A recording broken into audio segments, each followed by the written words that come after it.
Stress. At one point or another, you've probably experienced it. Some of us more than others, of course. Now, some new research from the American Psychological Association finds our kids are actually catching our stress. Doctor and author Gregory Jantz joins us now to talk a little bit more about this. So the big question is stress contagious? Oh, it is. They're like sponges. They absorb it, and we don't know that that's happening. It's contagious. Especially if you're in an environment of chronic stress and you live in a home of chronic stress, our kids may absorb that and they start showing all kinds of symptoms.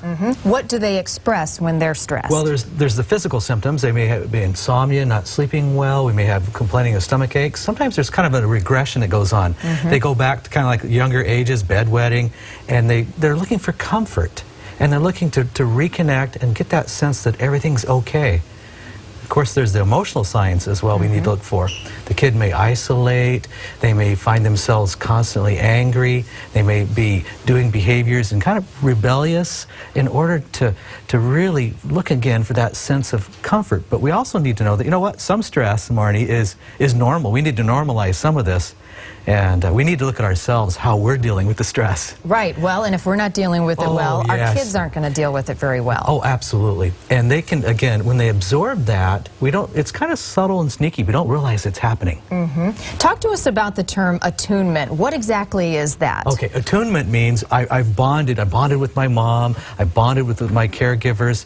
And it's a sense of comfort and peace that's there, stability. But if my caregiver, my mom, my dad, has a lot of chronic stress, it disrupts that. And it is really a disruption of the normal bonding. That's right. And the key always is communication, and make sure that you're talking to your kids. Let's talk about adults for a second too, though, because if we're stressed, we can spread that stress around to our colleagues, to our peers. It happens for adults too. You know, it does. And we need to remember that as adults, we're responsible for how we handle it. There are stressful situations we can't avoid. But sometimes we go back and create more stress. Sometimes unknowingly, you get stressed out, you begin to overuse things, you might drink, you might go back to some old ways that were self-destructive. We forget about self-care. You know, even in a stressful home with the kids, we need to get out there, be physical, talk to them. I even suggest doing sometimes board games where you're communicating and talking. And we also need to understand that some of this is normal, but what we do with it's so important.